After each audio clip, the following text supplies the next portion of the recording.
Mars is an energy, and imagine that energy is kind of like a giant spotlight and it's shining down onto Earth. Now, if you have any planets in your chart that are around the degrees that Mars is shining on, then that spotlight is going to come down on you and you're going to notice it, you're going to feel it.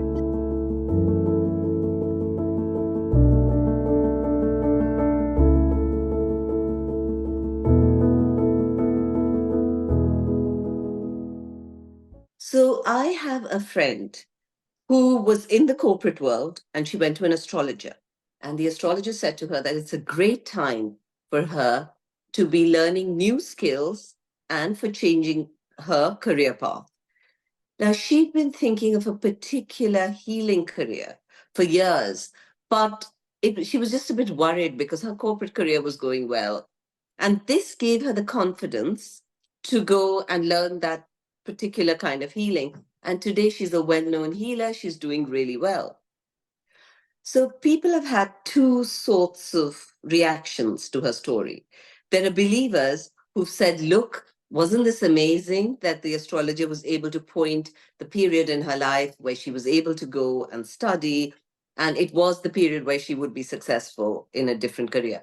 While the skeptics said no matter when she would take on a new career, she would have been successful.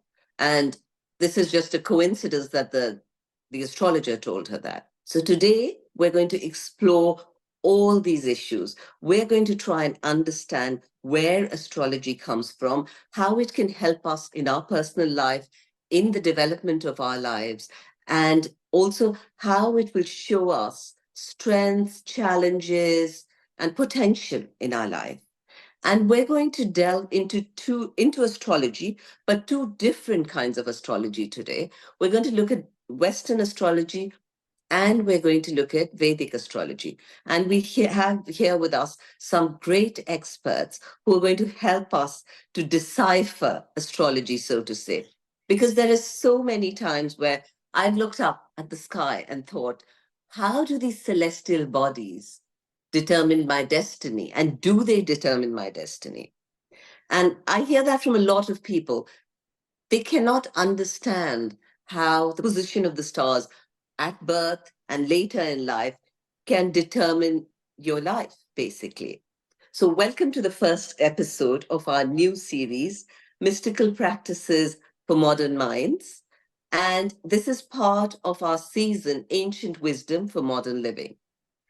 Today, we have with us, as I said, two fantastic astrologers. We have with us today Liz Norman, who's been an astrologer for 20 years. She's a Western astrologer and she combines it with backflower remedies and homeopathy so she can really help people with their health, healing, and wellness. We also have Dr. Sundeep Kochar, who's been a Vedic astrologer for 25 years, and he's well known in the TV and the radio space. And he famously predicted the US elections and that Barack Obama would win and Donald Trump would win. So welcome to the chat, Liz and Dr. Sandeep. Thank you so much, Anshu, for having us. It's always lovely to interact with different energies. And I think I'm feeling so good about it because mostly, people have apprehensions whether, there's Vedic science, which is more from the eastern part of the world, or it is Western astrology, which has better relevance. And today, I think I'm open even to learn a lot of things from Liz as well. Thank you. And it's a pleasure to be here and to talk, because astrology is just such a wonderful tool, as we both know, working with it day in, day out. And this is what we can be sharing with your lovely audience. Thank you. I'm delighted. This is such a treat for me to have one person who does Vedic astrology and one person who does Western astrology, and talking to them both at the same time. I can't tell you how excited I am. So we'll start with asking each of you to explain the foundational framework of astrology, or of your kind of astrology, to us, and how it can help people with their lives, with their personal growth, with their decision making. Liz, would you like to start? Yeah, I'm very happy to start. So astrology is the movement of the planets, the celestial bodies. That's astronomy. We study the movement of the planets, but their effect on us on Earth is astrology. We're saying how are the movements and the energy of those planets going to affect us here on Earth? And then how do we work with that energy? So we're looking at patterns, we're looking at cycles, we're looking at that celestial dance, because each of those planets is going at its own unique pace, and they're going to dance and weave in and out of each other. And it is the most beautiful, exquisite dance. And if we understand that energy, we can align with it. We can dance with it instead of against it. And that, to me, is the key of astrology, is learning to align with that energy, to know when we should swim, when we should float, when we should surf, because the energy is moving at its own pace. So that's generically what I see as all astrology, the movement of the planets. Western astrology is based on the tropical zodiac. So this is where the main difference would be, because obviously I'll let Dr. Sundeep explain in much more detail because that's his discipline. But the tropical zodiac is very much based on that dance of the sun and the earth. So we mark that movement around the ecliptic with the 4 anchor points of the solstices and the equinoxes, and they are the beginning of each of the seasons. So although they share the same names, the signs, they are not the same. So in Western astrology, the tropical zodiac is where we divide that ecliptic of the sun going around the earth into 12 based on the seasonal wheel. And so that's why I love working with it, because it connects us to these cycles, to this dance. So that's my very small nutshell. That's what tropical Western astrology is, and it links us to those cycles. Thank you, Liz. Dr. Sundeep? Yeah, of course. Thank you, Liz, for beautifully explaining the dance of the celestial bodies and impact on human being. That's amazing. I really love that. So coming back to the Indian concept of astrology in Sanskrit, Anshu, we call it Jyotish. Ish is God and Jyot is light. This is light of God. Why it is light of God? Because in Indian system, this astrology is a part of Vedas. The oldest scriptures on the planet is more than 5,000 years old. And it is a part of Rig Veda, and you won't find anything written beyond that.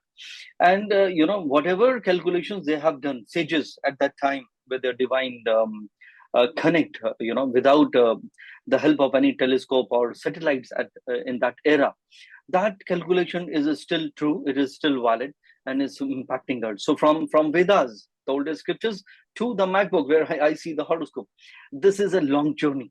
And anything which is still existing, I think it has definitely a beautiful impact on human being. I always say destination of life is already destined from the day one to the last day, and it cannot be changed. So something which is pre-written, mostly at the time of birth, and which is already predefined. So I always say best is go with the flow. Basic difference also between Western astrology and Indian astrology. For them, it is sun, which is the most important thing. In Indian astrology, it is the moon, because here in this part of the world, we are supposed to be more emotional. So, Dr. Sundeep, you just said something which got me thinking. You said if the whole life is predetermined by the horoscope, do we have no free will? So when I say destiny is fixed, how do you spell destiny? D-E-S T-I-N-Y, yeah. T-I-N-Y. Though there is a tiny word attached with destiny as well. And destiny itself says there is a scope of some changes. And what is that?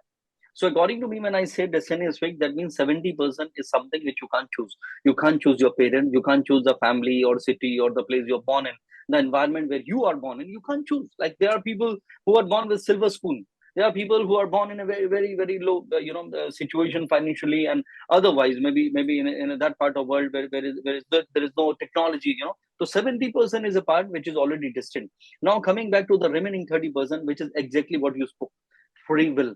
So what opportunity you are getting and how you are utilizing can influence the destiny, which is 70% fixed. So 30% is always in anyone's hand. That is the reason I always say No matter how educated you are, no matter how intelligent or wise you are, the more important thing is what is your behavior. So I always say, Mhm. if your behavior is good and time is bad, you won't feel a thing. And when your behavior is bad and time is good, again you won't feel it is a good time, because it is all about, a man is a social animal.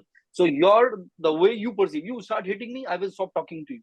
It works at energy level. What you seek is seeking you. So I bring that element of energies in between, and that is the reason 70 and 30 make 100. That is how life goes. That was wonderful. So I want to ask you both another basic question for our viewers, and that is that, so there's two things. I guess there's your birth chart when you're born, and also the position of the planets as you go through life. So can you explain to us how these two things affect people's lives, and how can it help with people's development? Yeah. So I mean, that was a beautiful, beautiful description of the birth chart. You know, that seed potential that you were saying. You know, it's a map, that this beautiful divine map almost, that shows us our natural talents, our natural gifts, what we're here to shine. You know, we're here to shine and bring those gifts to light. We also carry challenges.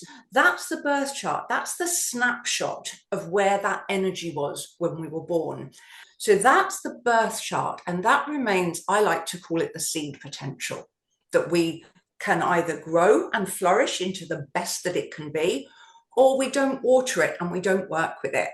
So then the planets keep moving, and their energy that affects us on Earth keeps changing as they move through the skies. So, you know, let me give you one really good example. This year, you know, the planets move, and in their own beautiful dance. We had two planets, Jupiter and Uranus, came together. They came together and their energies were amplified because they were together. And that was a seed point in April this year. And Jupiter is the planet of expansion, and Uranus is the planet of breaking new ground, of like thinking outside the box. We add them together, they come together once every about 14 years. So if you knew that that was the energy around that was seeding something that's a 14-year cycle, you become empowered to work with that potential energy. Wonderful. Wonderful. And Dr. Sandeep? Yeah, almost the same. You had asked me about the placement when a person is born. So astrologer can help you with the help of those planets when you are born, that this is what your strength is, and this is where you need to change. So that is something which is almost fixed, because you are born with that kind of mindset. You know, everyone's nature is different. But your question is, what about the placement of planet which keep on changing? The placement of planet at this moment, they have equal say. They have equal say in predicting anything about a person. So a person who is running a phase, we call it in Sanskrit a dasha. Like Mhm. a person is born in some particular moon sign. In that particular moon sign, that degree can define the nakshatra. The lord of nakshatra is a planet which will be ruling you from your time of birth, and then it keep on changing. So that is how the change in time, change in mindset, and change in situation circumstances take place. So this is something which is from the time of birth. But what about the planet which are moving now? So they can also influence a person, good or bad. So you definitely need to inculcate the transitional planet along with the placement of planet when the person is born, and then you have to combine in predicting something which can be 2 plus 2 4, or which can be 2 minus 2 0, because that a good phase and a negative transit can nullify that. Okay. And then you just mentioned dasha, Dr. Sandeep. Could you go into that more? Because I know that the dashas are important in people's lives, the dashas, the mahadashas, as they in Vedic astrology. So will you explain that more to our audience? And how can people use that again for their personal development? Absolutely. See, the most important thing is, it is not about a person. It is about the time the person is running. I must also tell you this: the word dasha is a Sanskrit word. Dasha means the state of your mind. The planet which start influencing person will also try to change the mindset of a person. So that is the impact of dasha. The state of mind get changed with the change of planets in any individual's life. And Liz, the other thing that I want you to talk to us about is retrogrades. Because I know so many people who start freaking out when there's Mercury retrograde and they start saying, we're not going to travel and we're not going to do this, we're not going to do that. And is it such a bad thing, a retrograde period? Or can you actually use it for personal reflection, for some sort of development? So number one with astrology, take the fear out. Okay, because there's always that element of free will. Okay, the key is work with the energy. If you understand the energy, you have the capability of working with it. So Mercury is the planet that goes retrograde most often. So that's the one that everyone talks about. It goes retrograde 3 times a year for about 3 weeks. And we have the build up and the after effect. So its effect can be about 5-6 weeks. Mercury is the planet that rules all of our communication. So, we live in a world where we are so communication dominated, emails, texts, we also remember astrology is about cycles. And one of the biggest things that it did for me with retrogrades is we tend to live at one pace in the Western world, which is go, go, go. And that's not honoring the cycles of nature, so retrogrades are a reminder that we don't go 100 miles an hour all of the time, because then we're not always going in the right direction. So when a planet is retrograde, its apparent movement compared to that of the Earth is apparently going slower. Think of all words reflect, review, rethink, reassess, reframe. So the other big thing with Mercury retrogrades, is beware that there may be miscommunication. So big C words, concise, clear communication, check, clarify, because there is the possibility in the air of miscommunication. So if you send a message and it's possible the other person may not get it. If, again, we work with the energy, we can make sure that our communication is as clear and concise as it could be. Actually, I'm a great fan of retrogrades. They are a slowing down in a world that is at 100 miles an hour. Wonderful. And Dr. Sundeep, how would you explain retrogrades in Vedic astrology? Because I believe it's quite connected with karma and life purpose. Is that right? Different retrogrades? Retrograde planets are the blessing. There is a dictum in Vedic astrology, like malefic planet like Saturn, it gets retrograde, it looks like more bad, but they say no. If a malefic planet is debilitated like Saturn, if it becomes retrograde, it will behave like an exalted planet. So this is the beauty, it reverses the tendency of that particular planet.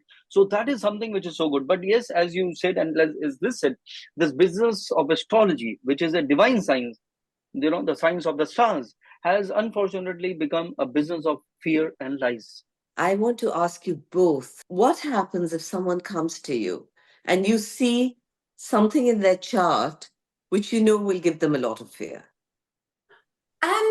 Okay, so that's a really interesting question. So I'm always looking for the medicine in a chart, because everything is only a set of possibilities, and so there is a potential for some astrological planets in certain situations in aspect to other planets, or as we might call debilitated, that are in a more inherently challenging position, say, than another.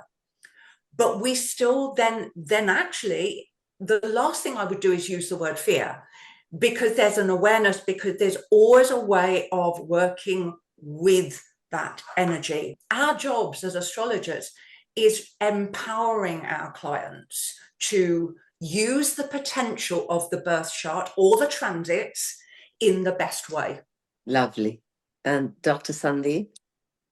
Yeah, absolutely. See, astrology is about empowering a person, not putting any fear in mind.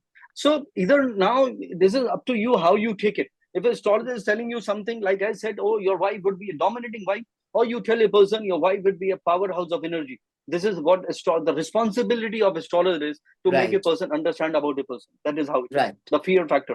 So are there any misunderstandings that you would both like to clarify about astrology? Because astrology is very, very deep.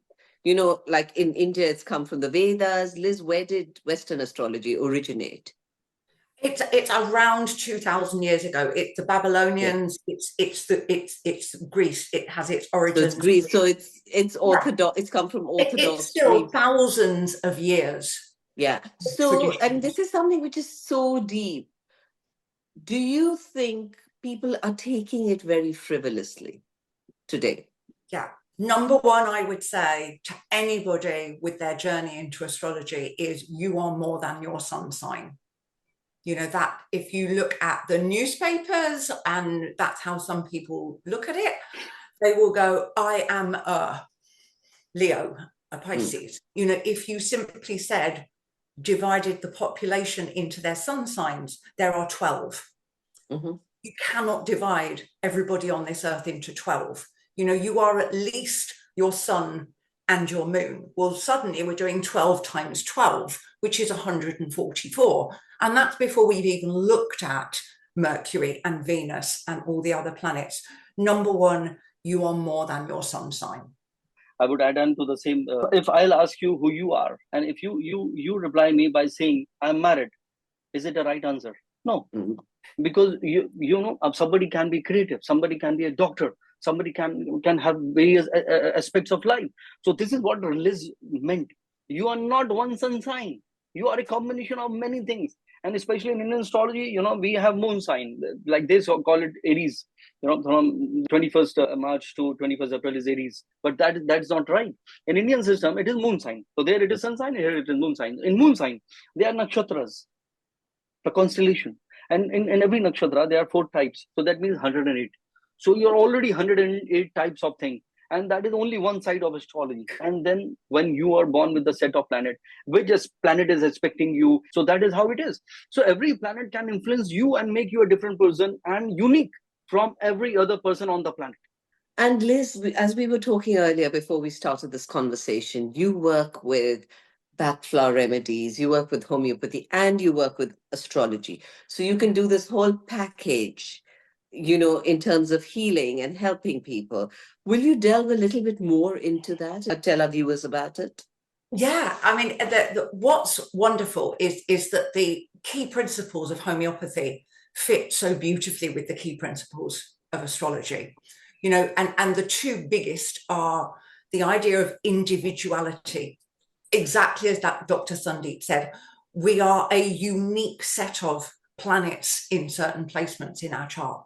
And they make that dance of those planets, particularly the moon. Actually, we work very closely in medical astrology with the moon because it moves so quickly. The moon will change signs every 2.5 days.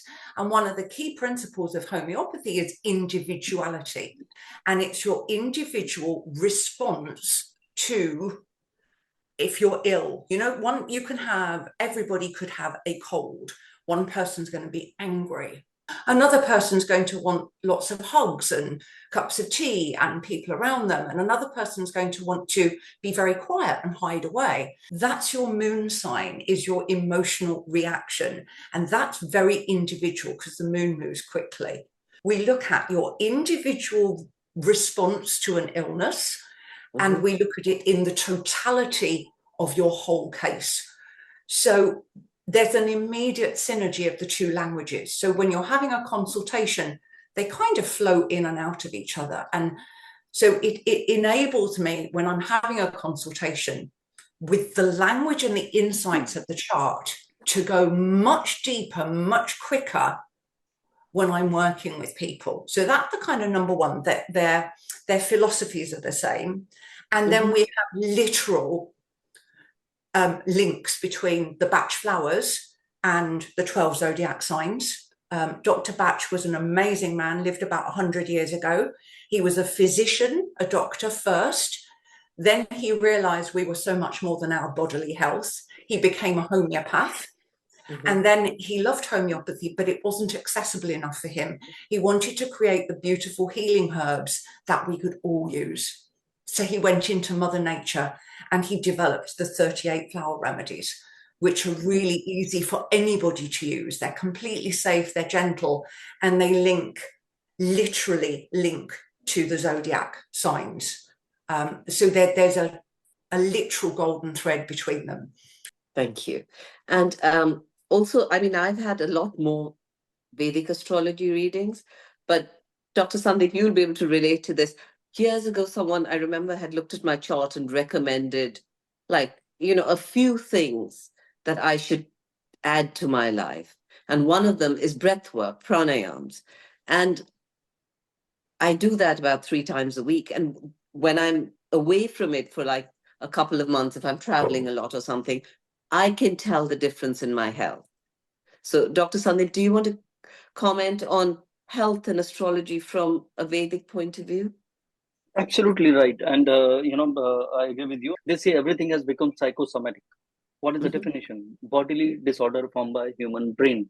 So overthinking mind and negative thinking mind has no difference. It creates stress, which leads to anxiety, and that creates some chemical emotional imbalances in body, and that is how somebody can attract some kind of ailment.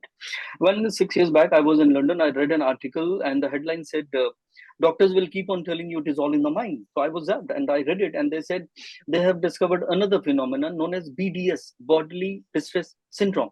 That one person understands something from the mind, and then doctors say we have no cure. Go to a counselor or a psychiatrist. They didn't name any astrologer, but that is how it is. So what I'm saying is all in the mind. So I always say a happy person is always a healthy person, and how to be happy. Happiness is a habit. If you're waiting for something to happen, then keep waiting. And if you have a habit to be happy now, you will always be happy no matter what. And that is the beauty of astrology, which can help you to understand this is your journey. If next 7 years, 10 years, 18 years are going to be like this, then there has to be an acceptance. Because if you are trying to swim against the tide, you will be draining out your energy. So, can you both give me some practical tips on how people can actually use astrology more than just reading their little chart in the morning and, getting into a panic state if something is not right? How can they actually use it to help them? Easiest ways to start understanding astrology is to understand the ebb and flow. And you can start with the moon. You can start, if you start nowhere else, you can track the moon cycles, from the new moon, when the sun and moon are together. And that becomes like a seed point. The moon is dark at that stage, and we have a new seed point.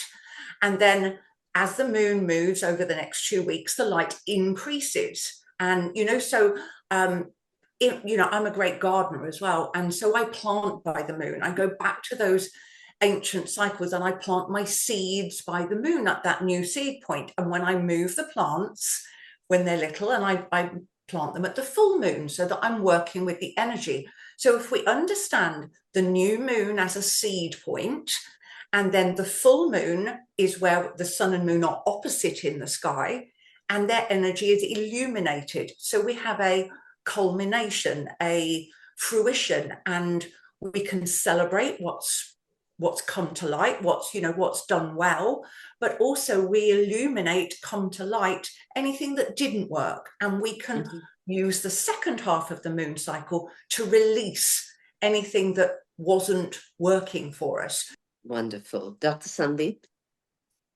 Yeah, absolutely. One should have first faith in astrology. Like somebody may have some bad experiences with bad astrologers, like in any kind of profession, you find good or bad. But I think you need to find the right astrologer, like Liz is. She's quite experienced. And so, last month I gave a TED talk, and I said today I will talk about AI, which is not artificial in nature, which I will talk about the real AI, which is astrological intelligence. So understanding yourself, understanding your mind, understanding your strength, weakness, and potential, and bringing those changes in you. That is how you can evolve and lead a better, happier life.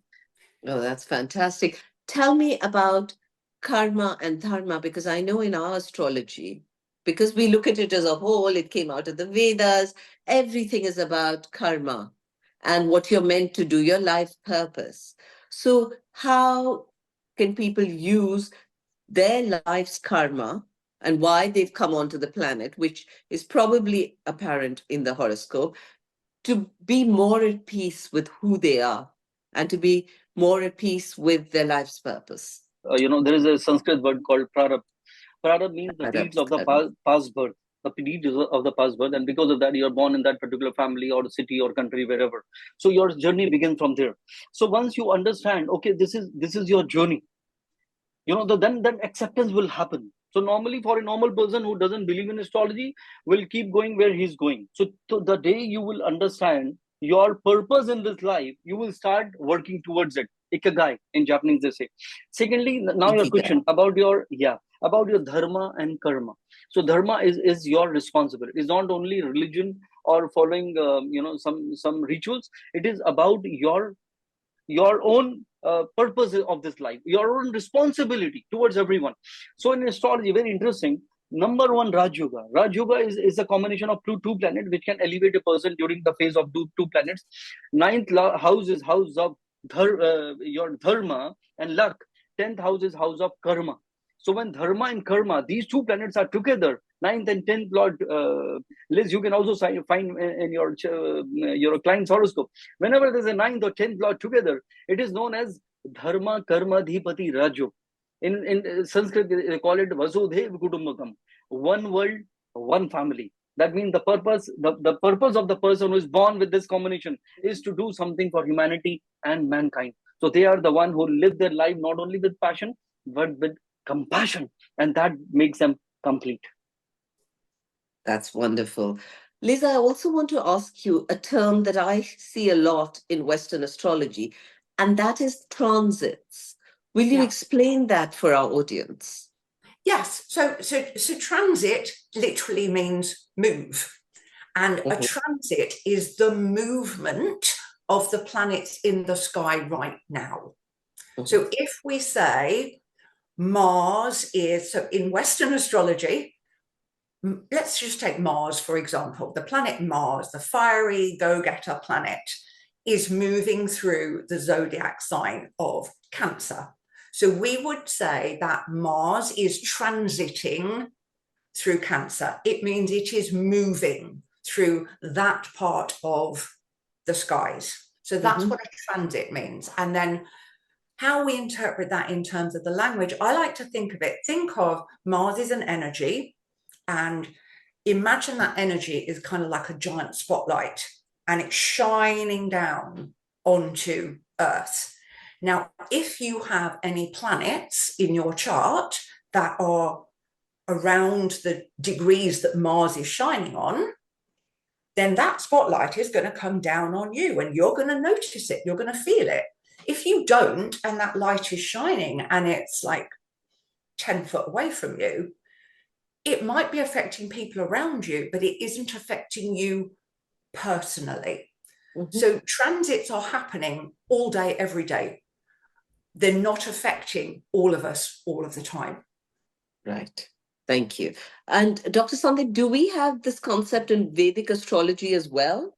The concept of a transit, or not really? Absolutely, yes. I said it, like there are two sets of planets. One, the planet when you are born, all the 9 planets are aligned, and that becomes your horoscope. The placement of planet, the time of birth, that is fixed. That's not going anywhere, and this is what your personality is, your journey of life.